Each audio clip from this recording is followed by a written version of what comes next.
www.darsequran.com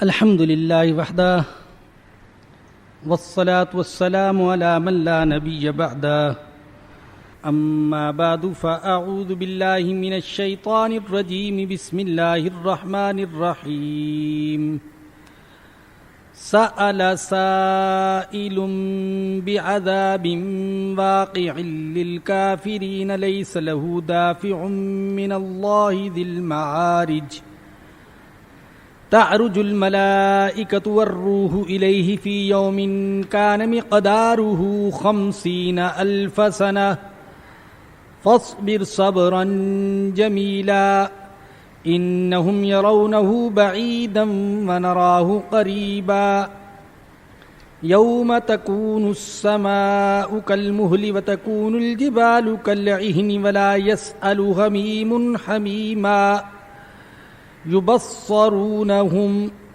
يود المجرم لو يفتدي من عذاب يومئذ ببنيه وصاحبته وأخيه وفصيلته التي تؤويه ومن في الأرض جميعا ثم ينجيه صدق اللہ العظیم۔ یہ سورۃ المعارج ہے، مکی صورت ہے اور اس میں 44 آیات اور 2 رکوع ہیں۔ فرمایا کہ سأل سائل بعذاب واقع، مانگنے والے نے عذاب مانگا جو واقع ہو کر رہے گا کافروں پر۔ لیس لہ دافع، اس عذاب کو روکنے والا، دفع کرنے والا کوئی نہیں۔ من اللہ ذی المعارج، اس اللہ کی طرف سے جو عروج کے زینوں کا مالک ہے۔ مشرکین کے لیے آخرت کا سمجھنا اور اللہ کے عذاب کا سمجھنا بڑا مشکل تھا۔ وہ بعض اوقات استہزاء کے طور پر سوال کرتے تھے، قیامت کب ہوگی، عذاب کیسے واقع ہوگا، اور بعض اوقات گویا کہ حضور اکرم صلی اللہ علیہ وسلم کو مغلوب کرنے کے لیے، استخفاف کے لیے، استحقار کے لیے اس طرح کی باتیں کہنے سے بھی باز نہیں آتے تھے۔ ان کان ھذا ھو الحق من عندک فامطر علینا حجارۃ من السماء او ائتنا بعذاب علیم۔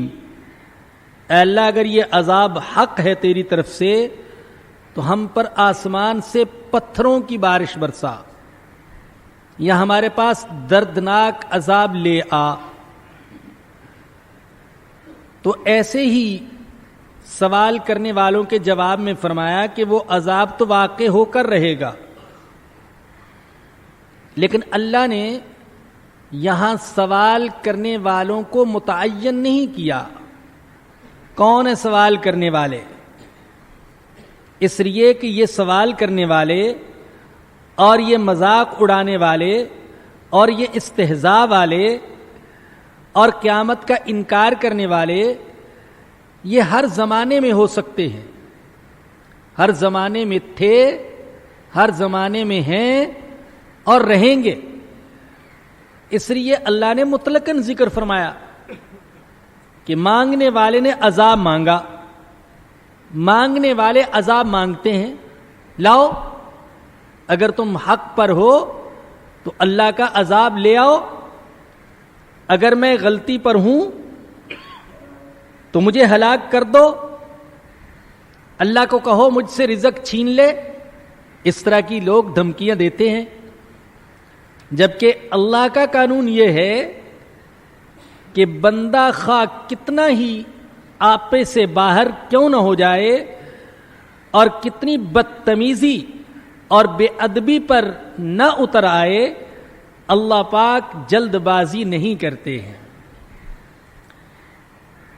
تو یہاں پر بھی اس کا ذکر کہ فرمایا کہ اس عذاب کو اللہ کی طرف سے کوئی روکنے والا نہیں، وہ اللہ جو عروج کے زینوں کا مالک ہے۔ تعرج الملائکۃ والروح الیہ فی یوم کان مقدارہ 50,000 سنہ، فرشتے اور روح اس کی طرف چڑھ کر جاتے ہیں ایسے دن میں جس کی مقدار 50,000 سال کے برابر ہے۔ فرشتے اور فرشتوں کے سردار روح الامین حضرت جبرائیل امین علیہ السلام اللہ کی طرف چڑھ کر جاتے ہیں ایسے دن میں جس کی مقدار 50,000 سال کے برابر ہے۔ کیا مطلب اس کا؟ ایک مطلب تو بعض حضرات نے یہ بیان کیا کہ اگر اس مسافت کو انسان طے کرنا چاہے تو انسان کو اس مسافت کے طے کرتے ہوئے 50,000 سال لگ جائیں، جبکہ فرشتے اسے ایک دن میں طے کر لیتے ہیں۔ دوسرا مطلب یہ بھی بیان کیا گیا کہ اس سے قیامت کا دن مراد ہے، اور قیامت کا دن کسی کو 1000 سال برابر معلوم ہوگا اور کسی کو 50,000 سال کے برابر محسوس ہوگا، اور اللہ کے ایسے بندے بھی ہوں گے کہ جن کو قیامت کا دن بہت چھوٹا سا محسوس ہوگا۔ جو مصیبت میں پھنسے ہوئے ہوں گے اور حساب کتاب میں ناکام ہو چکے ہوں گے اور برائیوں کا پلڑا بھاری ہوگا اور اعمال نامہ ان کے بائیں ہاتھ میں دیا جا چکا ہوگا، ناکامی کا اعلان کیا جا چکا ہوگا، ان کو وہ دن بڑا طویل محسوس ہوگا۔ کسی کو 1000 سال کا دن محسوس ہوگا اور کسی کو 50,000 سال کا دن محسوس ہوگا۔ اس لیے کہ خوشی کے لمحات، خوشی کے دن اور خوشی کی راتیں یہ گزرتے ہوئے پتہ ہی نہیں چلتا، اور غمی کے دن، مصیبت کی راتیں، فقر و فاقہ اور پریشانی کے ایام یہ گزرنے کا نام ہی نہیں لیتے۔ وہ شخص جو کسی مصیبت میں پھنسا ہوا ہو، اس سے پوچھے کہ اس کی رات ختم ہونے ہی کو نہیں آتی، تو ایک مطلب یہ بیان کیا گیا کہ 50,000 سال سے مراد یہ ہے۔ اور بعض حضرات نے جدید معلومات اور سائنس کی روشنی میں بات کرنے کی کوشش کی ہے، اور کہتے ہیں کہ آج اس حقیقت کو سمجھنا بڑا آسان ہو گیا ہے کہ دن 24 گھنٹے کا بھی ہو سکتا ہے، اور دن 1000 سال کا بھی ہو سکتا ہے، اور دن 50,000 سال کا بھی ہو سکتا ہے۔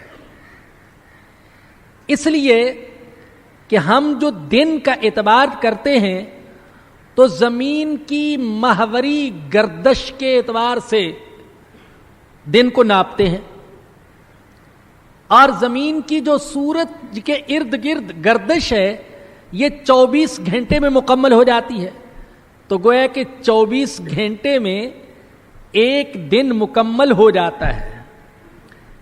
لیکن ایسے ستارے اور ایسے سیارے بھی دریافت ہو چکے کہ جن کی محوری گردش 1000 سال میں، اور جن میں سے بعض ستاروں کی محوری گردش 50,000 سال میں مکمل ہوتی ہے، تو گویا کہ ایسا ہو سکتا ہے کہ ان ستاروں کے حساب سے دن 1000 سال کا ہو، اور ان ستاروں کے اعتبار سے 50,000 سال کا دن ہے۔ ہمارے اعتبار سے تو وہ 50,000 سال ہیں، لیکن ان کی گردش کو دیکھا جائے تو ان کے اعتبار سے ایک ہی دن ہے۔ تو فرمایا کہ فرشتے اور روح الامین اس کی طرف چڑھ کر جاتے ہیں ایسے دن میں جس کی مقدار 50,000 سال کے برابر ہے. فاصبر صبرا جمیلا. میرے نبی آپ ان کی باتوں پر پریشان نہ ہوں، دل شکستہ نہ ہوں، بلکہ آپ صبر جمیل کیجئے. یہ صبر جمیل کیا ہوتا ہے؟ ایسا صبر جس میں رونا دونا شکوہ شکایت نہ ہو. ایسا صبر کہ اپنے سچا ہونے کا یقین اور اللہ کی تقدیر اور فیصلے پر رضامندی کا جذبہ پایا جاتا ہو. یاد رکھیے کہ صبر بے بسی کا نام نہیں ہے، صبر بزدلی کا نام نہیں. صبر بہت بڑی بہادری اور بہت بڑی شجاعت ہے. کوئی بزدل اور تھوڑ دلا اور کمزور صبر نہیں کر سکتا. صبر کرنے کے لیے بڑے مضبوط اعصاب، حواس اور دل کے وسیع ہونے اور مستقیم ہونے کی ضرورت ہے. ہم نے سمجھ رکھا ہے کہ صبر بزدلی کا نام ہے. لوگ کہتے ہیں کیا کریں، بس صبر کر لیں اور تو کچھ نہیں کر سکتے. گویا کہ صبر ایسی جگہ کیا جاتا ہے جہاں اور کچھ نہ کیا جا سکتا ہو. لیکن اسلامی صبر کا مفہوم یہ نہیں ہے، اور اسلامی صبر کے اندر بے بسی اور کمزوری نہیں پائی جاتی. اسلامی اصطلاحات میں صبر تو یہ ہے کہ حالات کو دیکھتے ہوئے کوشش میں لگا رہے اور حالات کو بدلنے کی اپنی حد تک کوشش کرتا رہے. فاصبر صبرا جمیلا. اسی لیے ایک حدیث میں رسول اقدس صلی اللہ علیہ وسلم نے فرمایا کہ کشتی میں کسی کو نیچے پچھاڑ دینے کا نام بہادری نہیں ہے. بہادری تو یہ ہے کہ غصے کے وقت کوئی صبر کرے اور اپنے آپ کو کنٹرول میں رکھے. فاصبر صبرا جمیلا انہم یرونہ بعیدا ونراہ قریبا. یہ سمجھ رہے ہیں اسے دور اور ہم اسے دیکھ رہے ہیں قریب. یہ قیامت کو بہت دور سمجھ رہے ہیں لیکن ہم اسے بہت قریب دیکھ رہے ہیں. یوم تکون السماء کالمہل. جس دن آسمان ہو جائے گا پگھلی ہوئی چاندی کی طرح. وتکون الجبال کالعہن. اور پہاڑ ہو جائیں گے رنگ برنگی دھنکی ہوئی اون کی طرح. ولا یسأل حمیم حمیما. اور کوئی مخلص دوست کسی دوست سے سوال بھی نہیں کرے گا، اس کے بارے میں پوچھے گا بھی نہیں. یبصرونہم. حالانکہ وہ ایک دوسرے کو دکھائے جائیں گے.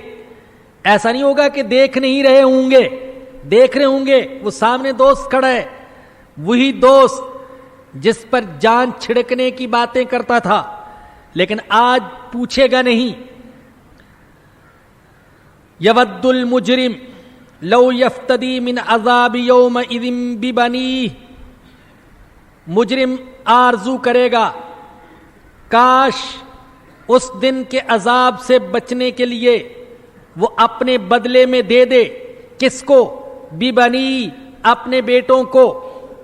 وہ بیٹے جن کی ذرہ برابر تکلیف اس سے دیکھی نہیں جاتی تھی. ان کے پاؤں میں کانٹا چبھتا تھا لیکن یوں محسوس ہوتا تھا کہ اس کے دل میں تیر اتر گیا. لیکن آج چاہے گا مجھے چھوڑ دیا جائے، میرے بدلے میں میرے بیٹوں کو لے لیا جائے. وصاحبتہ واخی. اور بیوی کو لے لیا جائے اور بھائی کو لے لیا جائے. وفصیلتہ التی تؤوی. اور اپنے خاندان کو جو اسے پناہ دینے والا تھا. ومن فی الارض جمیعا. اور جو کچھ زمین میں ہے وہ سب کا سب لے لیا جائے. میری دولت، میری کوٹھی، میری گاڑی، میری فیکٹری، سب کچھ لے لیا جائے. اور کیا کیا جائے؟ ثم ینجی. بس مجھے چھوڑ دیا جائے. یہ چاہے گا یہ سب کچھ لے لیا جائے. قرآن کی ترتیب دیکھیں، قرآن نے سب سے پہلے بیٹوں کو ذکر کیا، پھر بیوی کو، پھر بھائیوں کو، پھر قبیلے کو، پھر مال و دولت کو، اس لیے کہ دنیا میں انسان کو سب سے زیادہ اولاد سے محبت ہوتی ہے، پھر بیوی آتی ہے، پھر بھائی آتے ہیں، پھر قبیلہ آتا ہے، پھر مال و دولت آتا ہے۔ اگرچہ بعض اوقات جب دولت کی ہوس انسان پر چھا جاتی ہے تو پھر یہ ترتیب بدل جاتی ہے، پھر دولت ہی سب سے زیادہ محبوب بن جاتی ہے، بھائی بھی پیچھے، قبیلہ بھی پیچھے، بیوی بھی پیچھے، والدین بھی پیچھے، اولاد بھی پیچھے، سب سے پہلے دولت، بدولت، پیسہ کسی نہ کسی طریقے سے چاہیے۔ یہ چاہے گا کہ مجھے نجات مل جائے، کلا ہرگز نہیں، آج سودے بازی کا دن نہیں ہے، آج ایک کے کیے کی سزا دوسرے کو نہیں دی جائے گی۔ لہا ما کسبت ولکم ما کسبتم ولا تسألون عما کانوا یعملون، ان کو وہ ملے گا جو انہوں نے کیا اور تمہیں وہ ملے گا جو تم نے کیا، اور تم سے ان کے بارے میں کچھ سوال نہیں کیا جائے گا۔ آج تو اپنا اپنا بدلہ ہی ملے گا ہر کسی کو۔ ولا تزر وازرۃ وزر اخرى، کوئی بوجھ اٹھانے والا دوسرے کا بوجھ وہ نہیں اٹھائے گا۔ کلا ہرگز نہیں، انہا لظی، وہ تو بھڑکتی ہوئی آگ کی لپٹ ہوگی، نزاعۃ للشوی، گوشت اور چمڑے کو ادھیڑ ڈالے گی، تدعو من ادبر وتولی، اپنی طرف بلائے گی ہر اس شخص کو جس نے پیٹھ پھیری اور منہ موڑ لیا، ایک بلا کی شکل میں پیچھے پڑی ہوئی ہے، بلا رہی ہے ادھر آؤ۔ کن کو بلا رہی؟ جنہوں نے پیٹھ پھیری اور منہ موڑا، وجمع فاوعى، اور مال جمع کیا اور گن گن کر رکھا۔ قرآن نے جگہ جگہ اس کا ذکر کیا ہے، ان لوگوں کا جو مال سے بے تحاشا محبت رکھتے ہیں، یہاں تک کہ حلال اور حرام کا امتیاز اٹھ جاتا ہے، اللہ کا خوف ختم ہو جاتا ہے، یتیموں کے حقوق دبا جاتے ہیں، غریبوں کے حقوق دبا جاتے ہیں، چندہ کر کے کھا جاتے ہیں، مسجدوں کے نام پر، مدرسوں کے نام پر، غریبوں کے نام پر۔ قرآن نے جگہ جگہ ایسے لوگوں کا ذکر کیا ہے۔ وجمع فاوعى، مال جمع کرتا رہا اور گنتا رہا۔ آپ سورہ قلم میں بھی پڑھ چکے، وہاں پر بھی یہی فرمایا تھا کہ اس کا جرم کیا ہے؟ یہ نماز نہیں پڑھتا تھا، ولا يحض على طعام المسکین، اور مسکینوں کو کھلانے کی ترغیب نہیں دیتا تھا، اللہ کی راہ میں خرچ کرنے کی اس کو توفیق نہیں ہوتی تھی۔ جیسے سورہ قلم میں ایسے لوگوں کی مذمت کی، یہاں پر بھی ان کی مذمت۔ ترمذی شریف میں روایت ہے، رسول اقدس صلی اللہ علیہ وسلم نے فرمایا، یجاء بابن آدم یوم القیامہ کأنہ بزج، آدم کے بیٹے کو قیامت کے دن لایا جائے گا اور ایسے ہوگا جیسے کہ بھیڑ کا بچہ ہوتا ہے، بین یدی اللہ تعالی، اللہ کے سامنے، فیقول اللہ تعالی، اللہ پاک اس سے کہے گا، اعطیتک وخولتک وانعمت علیک فماذا صنعت، میں نے تجھے عطا کیا، میں نے تجھے دیا، میں نے تجھ پر انعامات کیے، تو نے کیا کیا؟ فیقول ربی جمعتہ وثمرتہ وترکتہ اکثر ما کان، اے اللہ میں نے مال کو جمع کیا، خوب بڑھایا، خوب ترقی کی، 100 تھا 1000 بنا دیا، 1000 کو لاکھ بنا دیا، لاکھ کو کروڑ بنا دیا، اربوں بنا دیا، اور اے اللہ میں دنیا میں سب کچھ چھوڑ کر تیرے پاس چلا آیا ہوں، فرجعنی آتک بہ کلہ، اے اللہ مجھے تھوڑی سی مہلت دے دے، جو کچھ میرے پاس تھا وہ سب لا کر یہاں پیش کر دیتا ہوں. فَإِذَا هُوَ عَبْدٌ لَمْ يُقَدِّمْ خَيْرًا فَيُمْزَى بِهِ إِلَى النَّارِ. یہ وہ شخص ہے جس کو دنیا میں اللہ کی راہ میں خرچ کرنے کی کبھی توفیق نہ ہوئی اور حکم دیا جائے گا کہ جاؤ اس کو جہنم میں ڈال دو. اختیار تو یہاں دنیا میں دیا اللہ پاک نے اپنی راہ میں خرچ کرنے کا، اپنے بندوں پر خرچ کرنے کا، اپنے دین کے لیے، دین کی سربلندی کے لیے خرچ کرنے کا. ہم زکوٰۃ تو نکالتے ہیں، اللہ پاک نے جن کو توفیق دی ہے وہ زکوٰۃ دیتے ہیں، لیکن یاد رکھیے کہ صرف زکوٰۃ ہی کا دینا کافی نہیں. ضرورت کے مطابق زکوٰۃ کے علاوہ بھی اللہ کی راہ میں دیا جائے، اللہ کے دین کی سربلندی کے لیے، اللہ کے دین کی اشاعت کے لیے، اللہ کے دین کی حفاظت کے لیے بھی خرچ کرنا یہ مسلمان کی ذمہ داری ہے.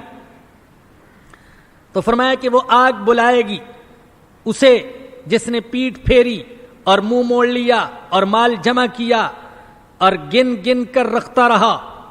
ان الانسان خلق ہلوعا، بے شک انسان کو تھوڑ دلا پیدا کیا گیا ہے، چھوٹے دل کا پیدا کیا گیا ہے. اذا مسہ الشر جزوعا، جب اس کو تکلیف پہنچتی ہے تو گھبرا اٹھتا ہے، سمجھتا ہے کہ اس مشکل کے بعد تو اب آسانی نہیں آ سکتی، رحمت کی اس کو امید ہی نہیں ہوتی، شخصیت ٹوٹ پھوٹ جاتی ہے، جزا فضا کرتا ہے، مارا گیا. وَإِذَا مَسَّهُ الْخَيْرُ مَنُوعًا، اور جب خوشحالی نصیب ہوتی ہے تو بخل کرنے لگتا ہے، نیکی کے کام پر خرچ نہیں کرتا، سمجھتا یہ کہ یہ مال تو بس میرے لیے ہے. لیکن یہ اس شخص کا حال ہے جس کا دل ایمان سے خالی ہے. لیکن جسے اللہ نے ایمان کی توفیق دی ہے، جس کے دل کے اندر ایمان ہے، دل کے اندر ایمان ہے، صرف زبان پر ایمان نہیں، دل کے اندر ایمان ہے، وہ ہر حال میں پرسکون رہتا ہے.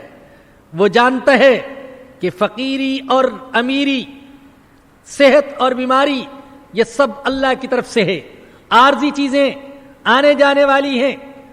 آج حالات کا پلڑا نیچے ہے، کل حالات کا پلڑا اوپر بھی ہو سکتا ہے. آج بیمار ہوں، کل اللہ پاک صحت بھی عطا کر سکتا ہے. وہ ہر حال میں اللہ کی رضا پر راضی رہتا ہے. اس لیے فرمایا الا المصلین، سوائے ان لوگوں کے جو کہ نماز پڑھتے ہیں.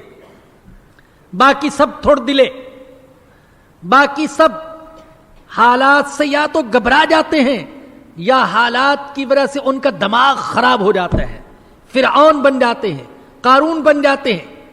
لیکن سوائے ان لوگوں کے جو نماز پڑھتے ہیں. اور یہ جو نماز پڑھنے والے ہیں ان کی یہاں اللہ پاک نے 8 صفات ذکر فرمائی ہیں. اے نمازی بھائیو، دعا کر لیجئے کہ اللہ یہ 8 صفات ہم کو عطا فرما دے.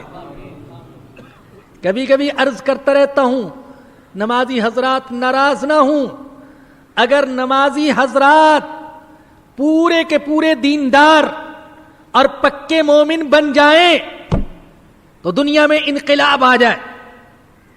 لیکن بات تو یہ ہے کہ نمازی بھی پورے مومن نہیں بنتے. وہ نماز پڑھ کر سمجھتے ہیں بس کافی ہے، اتنا ہی دین کافی ہے، اور زیادہ دیندار ہم نہیں بن سکتے. مولوی صاحب اتنا ہی کافی ہے، 5 وقت نماز پڑھ لیتے ہیں. نماز پڑھنا بھی بہت بڑی عبادت ہے. میں نماز کی تحقیر نہیں کر رہا، معاذ اللہ، نماز کو حقارت کی نظر سے دیکھوں تو کافر ہو جاؤں. نماز تو دین کا ستون ہے. نماز کو اللہ کے نبی نے مومن کی معراج قرار دیا ہے. نماز کو حضور نے اپنی آنکھوں کی ٹھنڈک کہا ہے. نماز کی تحقیر کون کر سکتے؟ لیکن نماز ہو تو نمازیوں والی صفات بھی ہوں. فرمایا کہ نمازیوں والی صفات الا المصلین، سوائے ان لوگوں کے جو نماز پڑھتے ہیں، الذین هم علی صلاتہم دائمون، وہ جو کہ اپنی نمازوں کی ہمیشہ پابندی کرتے ہیں۔ ایک تو نماز ادا کرتے ہیں، اور دوسرا یہ کہ وہ نماز ہمیشہ پڑھتے ہیں۔ ایسا نہیں کہ کبھی نماز پڑھی اور کبھی نماز نہیں پڑھی۔ حدیث میں آتا ہے، سرور دو عالم صلی اللہ علیہ وسلم نے فرمایا، صحیح بخاری کی روایت ہے حضرت عائشہ رضی اللہ عنہا سے، فرماتی ہیں حضور نے فرمایا، احب الاعمال الی اللہ ادومھا وان قل، اللہ کو اعمال میں سے سب سے محبوب عمل وہ ہے جسے ہمیشہ کیا جائے، اگرچہ وہ عمل تھوڑا ہی کیوں نہ ہو، ہمیشہ کرے۔ تو نماز پر مداومت رکھتے ہیں، نماز کی پابندی کرتے ہیں، کوئی چیز ان کو نماز سے غافل نہیں کر سکتی۔ تجارت، ملازمت، بیوی بچے، تقریبات، کھیل کود، کوئی چیز ان کو نماز سے غافل نہیں کر سکتی۔ اللہ نے ایمان والوں کی نشانی بیان فرمائی، رجال لا تلہیہم تجارت ولا بیع عن ذکر اللہ و اقام الصلاۃ، وہ مرد ہیں جن کو نہ تجارت نہ خرید و فروخت، کوئی چیز بھی نماز قائم کرنے سے، اللہ کے ذکر سے اور زکوٰۃ کے دینے سے غافل نہیں کر سکتے۔ تو پہلی صفت کہ وہ اپنی نماز کی ہمیشہ پابندی کرتے ہیں۔ دوسری صفت، والذین فی اموالہم حق معلوم للسائل والمحروم، اور وہ لوگ جن کے اموال میں ایک متعین حق ہے، سائل کا بھی اور محروم کا بھی۔ متعین حق گویا کہ بتایا، بدنی عبادات کے بعد وہ مالی عبادات کا بھی اہتمام کرتے ہیں۔ اللہ نے قرآن کریم میں اکثر ایسا کیا ہے، جہاں نماز کا ذکر کیا وہاں زکوٰۃ کا ذکر کیا۔ آپ قرآن کی ابتدا میں دیکھ لیں، فرمایا کہ الذین یؤمنون بالغیب ویقیمون الصلاۃ ومما رزقناہم ینفقون، نماز قائم کرتے ہیں اور جو کچھ دیا اس میں سے کچھ ہماری راہ میں خرچ کرتے ہیں۔ کتنی ہی جگہ اللہ نے فرمایا وَأَقِيمُوا الصَّلَاةَ وَآتُوا الزَّكَاةَ، يُقِيمُونَ الصَّلَاةَ وَيُؤْتُونَ الزَّكَاةَ، نماز قائم کرتے ہیں، زکوٰۃ دیتے ہیں۔ ان دونوں چیزوں کو اکٹھے ذکر کیا، بدنی عبادت بھی ضروری اور مالی عبادت بھی ضروری۔ فرمایا کہ ان کے اموال میں متعین حق ہے، سائل کا بھی اور محروم کا بھی۔ دو قسم کے لوگ ہیں، ایک تو وہ ہیں جو مجبور ہو کر سوال کر لیتے ہیں، اور دوسرے وہ ہیں جو کتنے ہی مجبور کیوں نہ ہو مگر سوال نہیں کرتے۔ اللہ نے فرمایا دونوں کا حق ہے۔ ایک تو ہے پیشہ ور بیکاری، یہ اس میں شامل نہیں ہے، یہ الگ ہیں۔ بھیک کو پیشہ بنانے سے ہمارے آقا صلی اللہ علیہ وسلم نے سختی سے منع فرمایا ہے۔ فرمایا کہ جو شخص صرف اس لیے مانگتا ہے تاکہ اپنے مال میں اور اضافہ کرے، وہ قیامت کے دن اٹھے گا اور اس کے چہرے پر گوشت کا ایک ٹکڑا بھی نہیں ہوگا، ہڈیاں ہوں گی، پہچانا جائے گا۔ یہ ہے جو لوگوں سے اپنا مال بڑھانے کے لیے بھیک مانگا کرتا تھا۔ ہاں، آج بھیک مانگنا ایک پیشہ بن گیا۔ بعض اوقات اچھے اچھے لوگ بھیک مانگتے ہوئے نظر آتے ہیں، تو اس سے منع کیا۔ یہاں سائل سے مراد وہ ہے جو حالات سے مجبور ہو کر کسی کے سامنے اپنی پریشانی ظاہر کرتا ہے، فرمایا ان کا بھی حق ہے۔ اور دوسرے محروم، جو مجبوری کے باوجود سوال نہیں کرتے، ان کا بھی حق ہے۔ للفقراء الذين احصروا في سبيل الله لا يستطيعون ضربا في الارض يحسبهم الجاهل اغنياء من التعفف تعرفهم بسيماهم لا يسألون الناس الحافا۔ فرمایا کہ ان فقیروں کا بھی خیال کرو جو زمین میں چل پھر نہیں سکتے اور رہتے ایسے ہیں کہ جاہل ان کو سمجھتا ہے کہ یہ مالدار ہے، چونکہ وہ کسی کے سامنے ہاتھ نہیں پھیلاتے، رہتے ایسے ہیں، رہن سہن ایسا رکھے، دیکھنے والا سمجھتا ہے مالدار ہے.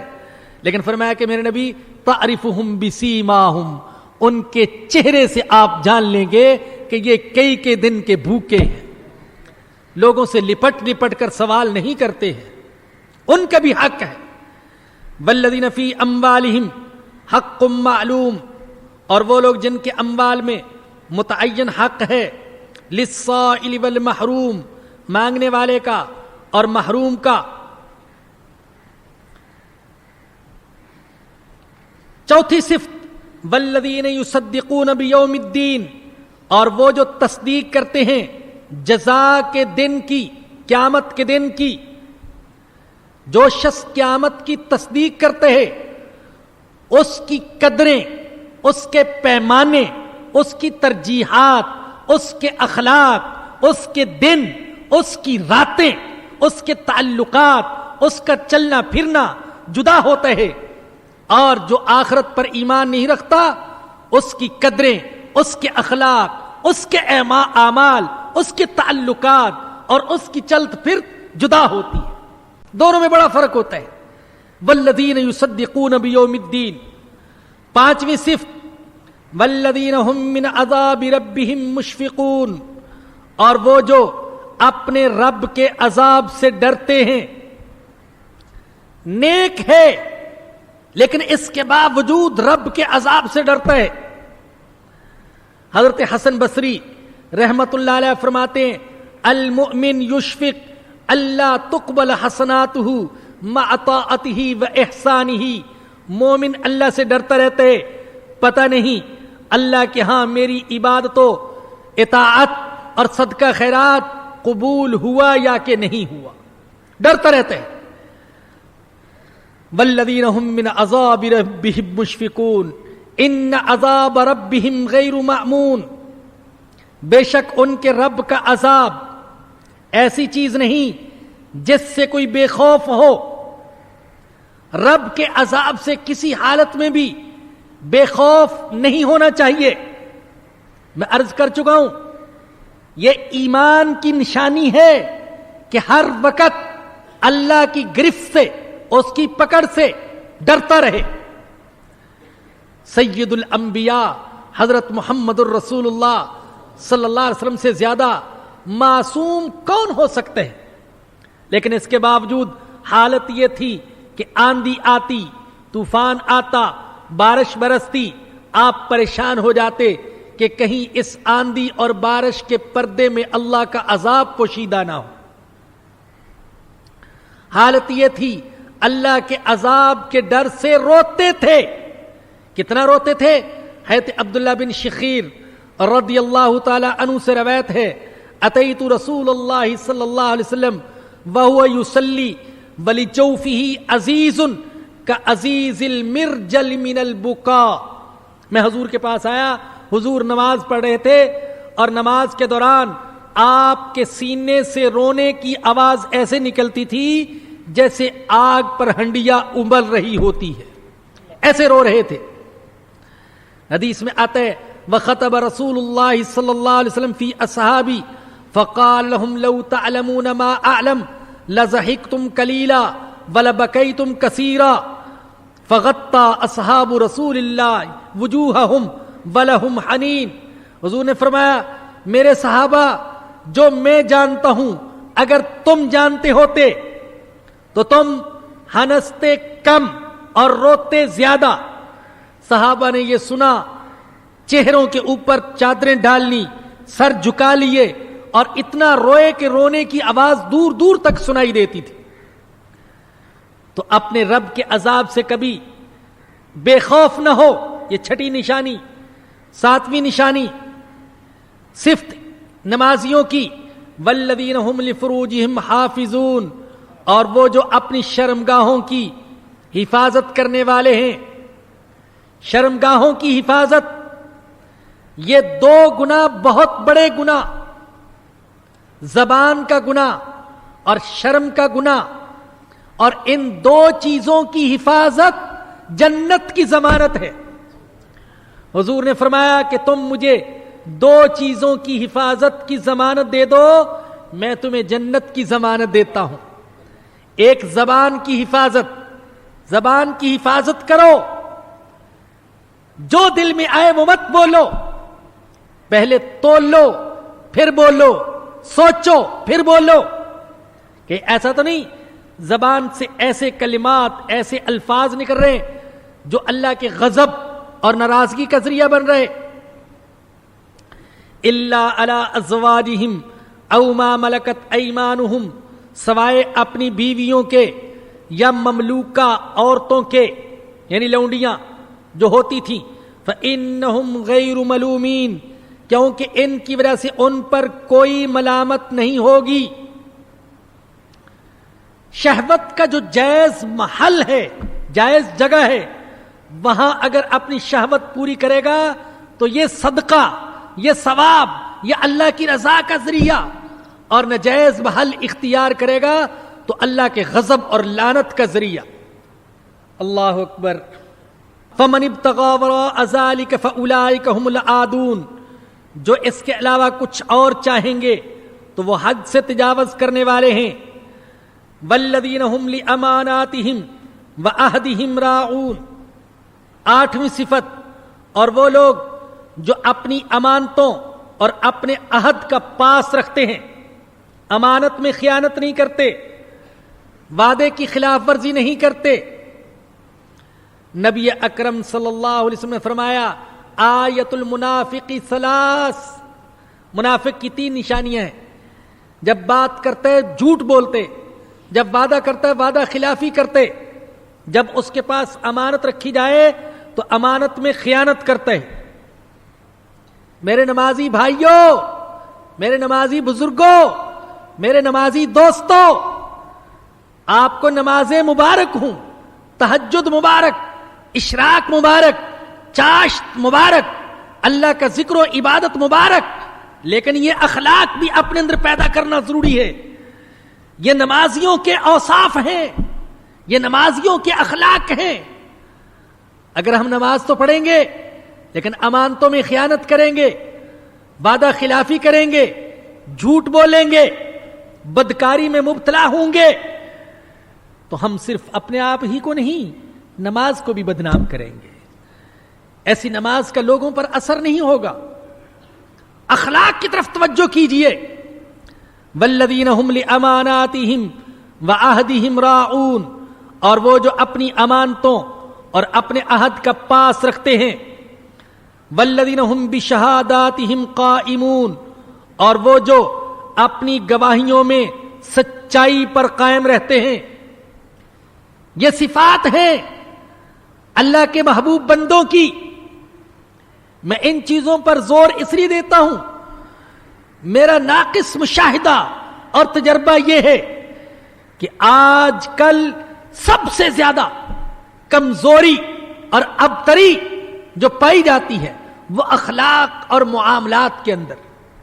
جھوٹ عام ہو گیا، وعدہ خلافی عام ہو گئی، خیانت عام ہو گئی، دوسرے کے حقوق دبانا عام ہو گیا، دوسرے کو تکلیف دینا، دل دکھانا، یہ عام ہو گیا. اس کو سمجھتے نہیں ہے کہ کوئی برائی ہے، یہ بھی کوئی گناہ ہے. والذین هم علی صلاتہم یحافظون، اور 10ویں صفت فرمایا کہ وہ جو اپنی نمازوں کی حفاظت کرتے ہیں. توجہ کیجئے گا، جب نمازیوں کی صفات بیان کرنا شروع کی تو پہلی صفت یہ بیان فرمائی تھی الذین هم علی صلاتہم دائمون، جو اپنی نمازوں کی ہمیشہ پابندی کرتے ہیں. اور آخری صفت بیان فرمائی جو اپنی نمازوں کی حفاظت کرتے ہیں. یاد رکھیے، نماز پر مداومت اور چیز ہے اور نماز کی محافظت اور چیز ہے. مداومت تو یہ ہے کہ نماز کبھی نہ چھوٹے، نماز کی ہمیشہ پابندی کرے، اور محافظت یہ ہے کہ نماز کے ارکان کا، شرائط کا، واجبات کا، آداب کا خشوع خضوع کا، وقت کا، یہاں تک کہ وضو کا بھی اہتمام کرے. استنجا ٹھیک طریقے سے کرے، وضو پورا کرے، نماز کے لیے پورے اہتمام سے کھڑا ہو. اور کیسے قیام کرنے، کیسے ہاتھ اٹھانے ہیں، کیسے ہاتھ باندھنے ہیں، کیسے رکوع میں جانا ہے، کیسے سجدے میں جانا ہے، کیسے تشہد میں بیٹھنے، اور کیسے پھر اللہ کے سامنے کھڑے ہونا ہے، اور کیسے خشوع کرنا ہے، اور کیسے خضوع کرنا ہے، اور کیسے رونا دھونا ہے. ان ساری چیزوں کا خیال کرے. والذین هم علی صلاتہم یحافظون، جو اپنی نمازوں کی محافظت کرتے ہیں. اولئک فی جنات مکرمون، یہی وہ لوگ ہیں جو عزت کے ساتھ جنت کے باغوں میں رہیں گے. اے اللہ تو ہمیں بھی ان میں سے بنا دے. فما للذین کفروا قبلک مہطعین، اے نبی کیا وجہ ہے کہ یہ کافر تیری طرف گروہ در گروہ دائیں بائیں سے دوڑتے ہوئے آتے ہیں. عن الیمین و عن الشمال عزین، دائیں بائیں سے گروہ در گروہ دوڑتے ہوئے آتے ہیں. حضور اکرم صلی اللہ علیہ وسلم قرآن سنا رہے ہوتے، مشرک بھاگے ہوئے آتے، لیکن ہدایت کے لیے نہیں بلکہ استہزاء کے لیے. ان یدخل جنت نعیم، کیا ان میں سے ہر ایک یہ امید رکھتے کہ اسے نعمت بری جنت میں داخل کر دیا جائے گا؟ کلا، ہرگز نہیں. انا خلقناہم مما یعلمون، ہم نے جس چیز سے ان کو پیدا کیا ہے اسے یہ خود بھی جانتے ہیں. یہ جو بات کی گئی ان کی تمنا اور کبر و غرور کو حقارت کے ساتھ رد کرنے کے لیے. ارے اپنے مادہ تخلیق کو تو دیکھو، کس چیز سے پیدا ہوئے، اور پھر اس پر کفر و شرک. کیا تمہیں جنت میں داخل کیا جائے گا؟ یہ تو ایمان ہے کہ ایمان گندے قطرے سے پیدا ہونے والے انسان کو جب بڑھاتا ہے، اٹھاتا ہے، تو فرشتوں سے بھی آگے لے جاتا ہے. لیکن اگر ایمان نہیں تو انسان کی حقیقت تو بہت ناقص ہے، قابل نفرت. فرمایا کہ یہ بھی جانتے ہیں کس چیز سے پیدا ہوئے ہیں، کیا یہ جنت میں داخل ہونے کی امید رکھتے ہیں؟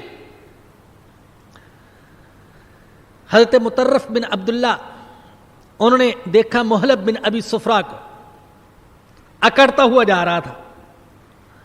فرمایا کہ یا عبداللہ ما هذه المشیہ، ارے یہ کیسی چال ہے، تکبر کی چال، فخر اور غرور کی چال. انسانوں کی طرح چلو، اس چال کو تو اللہ پسند نہیں کرتا.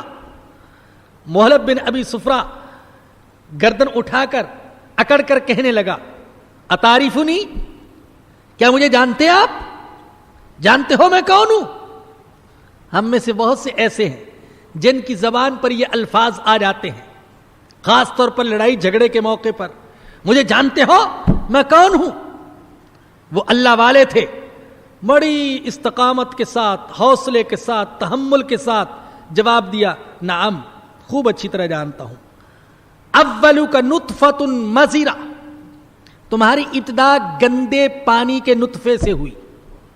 وآخرک جیفۃ قاذرہ، تمہاری انتہا یہ ہوگی کہ تم ایک بدبودار سڑے ہوئے مردار ہوگے. وفیما بین ذلک تحمل العذرہ، اور باقی جو درمیان کی زندگی ہے تو ہر وقت اپنے پیٹ میں تم نجاست اٹھائے ہوئے پھرتے ہو. یہ ہے تمہاری حقیقت.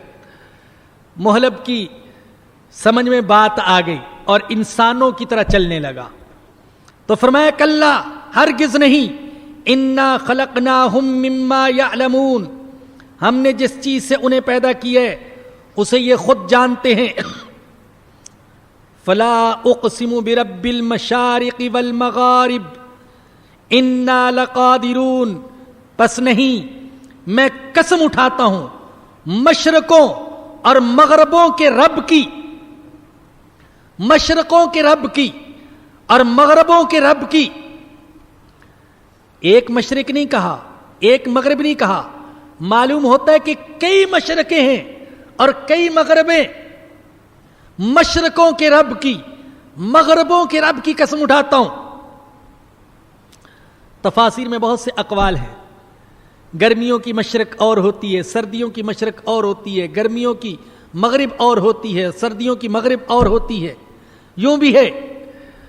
لیکن اس کے ساتھ ساتھ یہ بھی تو ہے کہ آج جو ثابت ہو رہا ہے کہ سورج ایک ہی نہیں ہے، چاند ایک ہی نہیں ہے، لاکھوں سورج ہیں، لاکھوں چاند ہیں.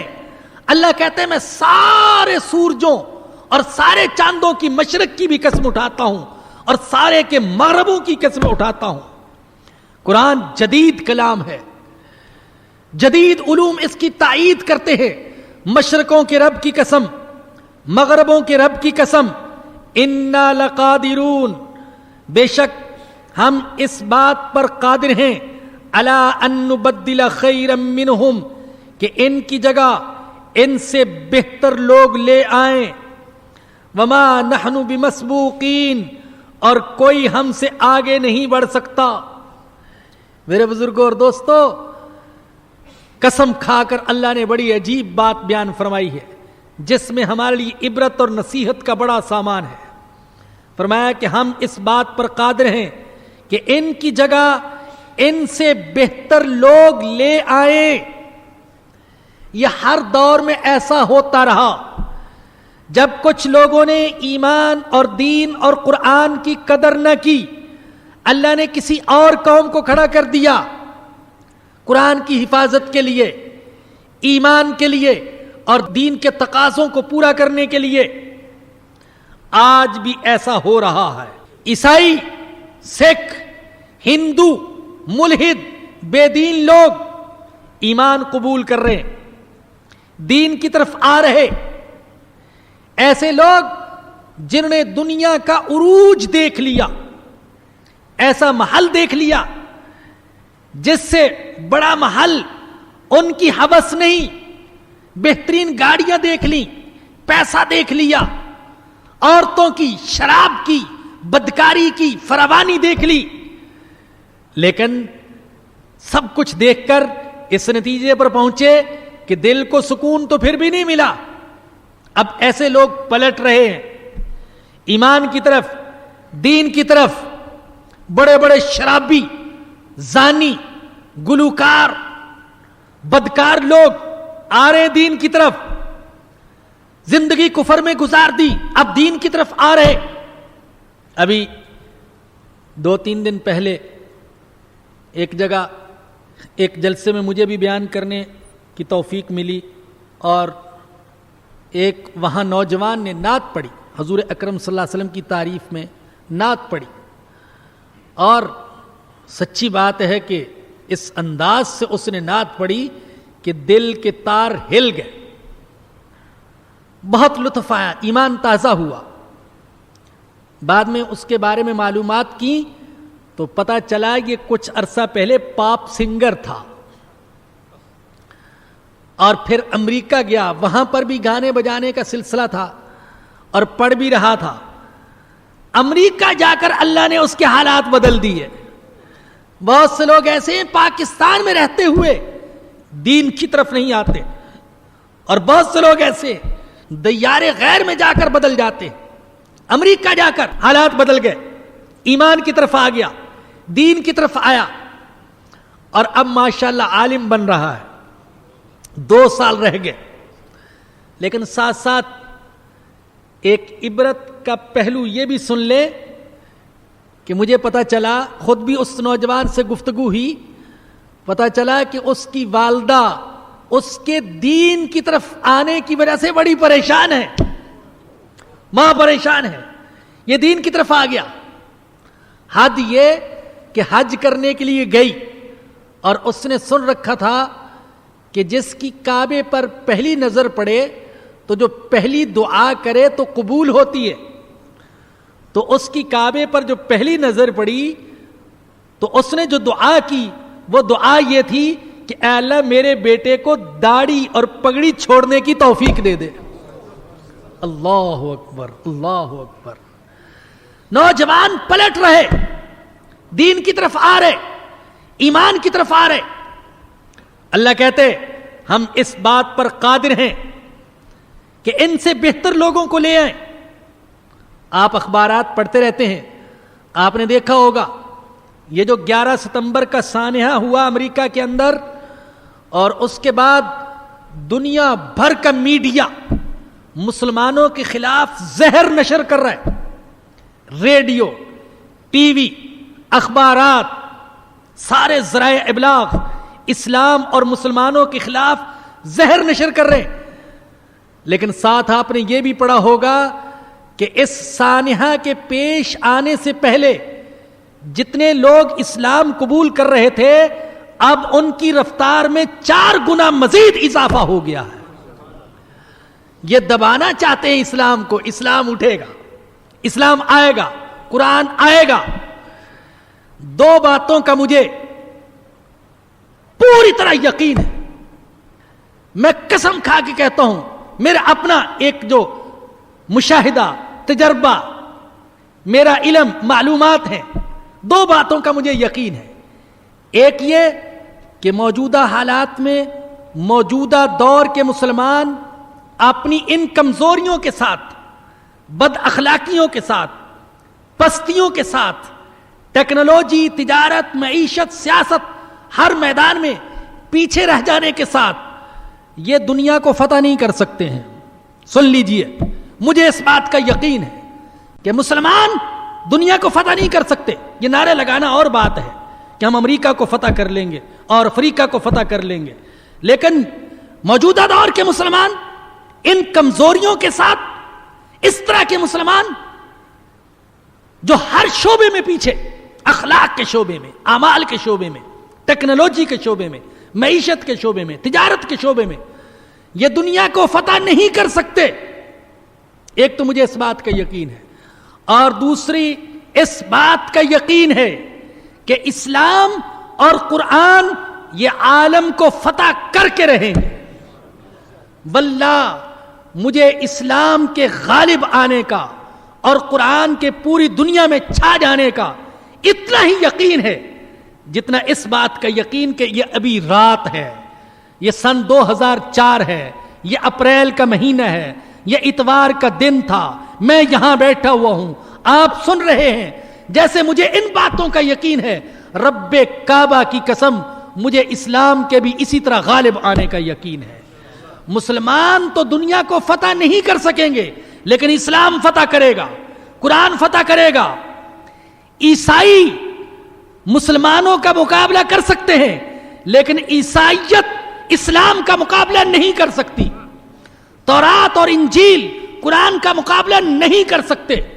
کسی کے پاس انسان کے لیے ایسا منظم نظام زندگی نہیں ہے جو اس کی ساری ضروریات کو پورا کرے سوائے قرآن کے. اس لیے قرآن چھا کر رہے گا. تو فرمایا کہ ہم اس بات پر قادر کہ ہم ان کی جگہ ان سے بہتر لوگ لے آئیں. کوشش کیجئے کہ ہم کہیں محروم نہ کر دیے جائیں. کسی خانے میں ہمارا نام بھی آ جائے, غلبہ اسلام کے اندر ہمارا نام بھی آ جائے کسی خانے میں. ارے بزرگوں کی, شہیدوں کی, مجاہدوں کی, علماء کی جوتیوں میں کہیں ہمارا نام آ جائے کہ ہاں انہوں نے بھی غلبہ اسلام کے لیے کچھ کوشش کی تھی. بس یہ کوشش کر لیجئے. فَذَرْهُمْ يَخُوضُوا وَيَلْعَبُوا, انہیں اپنی بےہودہ باتوں اور کھیل کود میں پڑا رہنے دیں. حَتَّى يُلَاقُوا يَوْمَهُمُ الَّذِي يُوعَدُونَ, یہاں تک کہ یہ ملیں اپنے اس دن سے جس دن کا ان سے وعدہ کیا جاتا ہے. یوم یخرجون من الاجداث سراعا, جس دن یہ نکلیں گے قبروں سے تیزی سے دوڑتے ہوئے. کأنہم الی نصب یوفزون, جیسے کہ اپنے بتوں کے استھانوں کی طرف دوڑ رہے ہیں. خاشعۃ ابصارہم, ان کی نظریں جھکی ہوئی ہوں گی, ان پر ذلت چھائی ہوئی ہوگی. قیامت کے دن قبروں سے نکل کر تیزی سے بھاگیں گے جیسے کوئی اپنے ہدف کی طرف بھاگتا ہے, یا جیسے کوئی مشرک اپنے بت کی طرف بھاگتا ہے. ایسے بھاگیں گے جب ان کو بلایا جائے گا. نظریں جھکی ہوئی, چہروں پر ذلت چھائی ہوئی, اور کہا جائے گا ذالک الیوم الذی کانوا یوعدون، یہ ہے وہ دن جس کا ان سے وعدہ کیا جا رہا ہے۔ اللہ پاک ہمیں اس دن کی تیاری کی توفیق نصیب فرمائے۔ ایک بات تو یہ عرض کرنی ہے کہ وقت یہاں پر بہت محدود سا ہوتا ہے۔ ہمارے ساتھی ماشاءاللہ بعض بہت دور دراز سے آتے ہیں، آپ حضرات کو اندازہ نہیں ہے کہ بعض حضرات کتنے ذوق اور شوق کے ساتھ اپنے اہل و عیال کے ساتھ کراچی کے دور دراز علاقوں سے آتے ہیں۔ خود میں بھی آپ کو پتہ ہے کہ بہت دور سے آتا ہوں، تو جانے میں بھی جلدی ہوتی ہے، راستہ ایسا ہے، تو اس لیے یہ سوالات کا سلسلہ محدود ہی رکھا جائے تو یہ بہتر ہوگا، تاکہ جو ساتھی وقت پر اپنی اپنی مسجد میں یا اپنے اپنے محلے میں پہنچنا چاہتے ہیں وہ پہنچ سکے۔ اپنے ائمہ سے، اپنے محلے کے علماء سے آپ یہ سوالات پوچھ سکتے ہیں۔ بہرحال یہ ایک صاحب نے یہ تجویز پیش کی تھی کہ بہت سے حضرات ایسے ہیں جو اسلامی رسائل و کتاب پڑھنے کے بعد کسی کو دینا چاہتے ہیں مگر وہ کسی کو ڈھونڈ نہیں پاتے، اور کتنے ہی لوگ ایسے ہیں ان کو پڑھنے کا شوق ہے مگر وہ خرید نہیں سکتے۔ کیا ایسا نہیں ہو سکتا کہ ایک پلیٹ فارم ہو کہ لوگ وہاں پڑھ کر کتابیں جمع کرا دیں اور مستحق پڑھ سکیں؟ کیا اس مسجد میں ایسا نہیں ہو سکتا؟ اللہ پاک توفیق دے ان حضرات کو، تو ہو سکتا ہے۔ ویسے میں نے سنا ہے کہ جمعیت تعلیم القرآن والے جو ہیں انہوں نے یہ سلسلہ قائم کیا ہوا ہے، وہاں پر آپ کتابیں جمع کرا سکتے ہیں جو کہ مستحقین تک پہنچ جاتی ہیں۔ ایک صاحب نے سوال کیا کہ سورہ الف لام میم سجدہ، سورہ ملک مغرب یا عشاء میں سے کس وقت پڑھنی چاہیے؟ تو عام معمول جو بزرگوں کا ہے وہ عشاء کے بعد پڑھنے کا ہے۔ یہ ایک سوال یہ کیا کہ حضور حاضر کی جمع ہے اور حاضر کے معنی موجود کے ہیں، کیا حضور بولنا درست ہے؟ تو پہلی بات تو یہ ہے کہ بھائی حضور حاضر کی جمع نہیں ہے، بلکہ حضور کا معنی ہوتا ہے سامنے ہونا، اور اردو زبان میں یہ لفظ تعظیم کے لیے استعمال ہوتا ہے، معنی مقصود نہیں ہوتا بلکہ صرف تعظیم کے لیے یہ لفظ استعمال ہوتا ہے۔ ایک سوال یہ کیا کہ چہارم شنبہ کی کیا حیثیت ہے؟ کوئی حیثیت نہیں بھائی، سارے دن جو ہے وہ اسلام کے اندر برابر ہیں، جمعہ کے دن مبارک ہے، باقی ایام برابر ہیں۔ فی الحال اسی پر اکتفا کرتے ہیں۔ الحمدللہ رب العالمین والصلاة والسلام علی سید الانبیاء والمرسلین۔ ربنا ظلمنا انفسنا وان لم تغفر لنا وترحمنا لنکونن من الخاسرین۔ اے اللہ تو اپنے فضل و کرم سے ہمارے گناہوں کو معاف فرما دے، یا رحمان یا رحیم یا کریم یا ستار یا غفار یا غفور۔ ہم سچے دل سے توبہ کرتے ہیں، تو ہماری توبہ کو قبول فرما لے۔ اے اللہ کفر سے، شرک سے، منافقت سے، زنا سے، شراب نوشی سے، بدکاری سے، جھوٹ سے، غیبت سے، چغلی سے، تکبر سے، بخل سے، حسد سے، کینے اور بغض سے، یا اللہ دوسروں پر ظلم کرنے سے، ان سارے گناہوں سے توبہ کرتے ہیں۔ اے اللہ تو ہماری توبہ کو قبول فرما لے۔ اے اللہ تو نے نمازیوں کی جو 10 صفات بیان فرمائیں، یہ صفات ہمیں اپنے اندر پیدا کرنے کی توفیق عطا فرما دے۔ اے اللہ ہمیں پکے سچے مسلمان بنا دے، یا اللہ ہمیں حقیقی نمازی بنا دے، یا اللہ ہمیں ایمان کی حقیقت عطا فرما دے، ایمان کا نور نصیب فرما دے۔ اے اللہ قرآن کی سمجھ عطا فرما دے، یا اللہ قرآن کے نور کو، قرآن کے پیغام کو پوری دنیا میں پھیلانے کی توفیق عطا فرما دے۔ اے اللہ ہمارے مرحومین کی مغفرت فرما، ان کے گناہوں کو معاف فرما اور نیکیوں کو قبول فرما۔ اے اللہ ساری جسمانی اور روحانی بیماریوں سے ہم کو شفا نصیب فرما۔ یا اللہ ہمارا خاتمہ ایمان پر فرمانا اور قیامت کے دن حضور اکرم صلی اللہ علیہ وسلم کی شفاعت نصیب فرمانا۔ ربنا آتنا فی الدنیا حسنۃ وفی الآخرۃ حسنۃ وقنا عذاب النار۔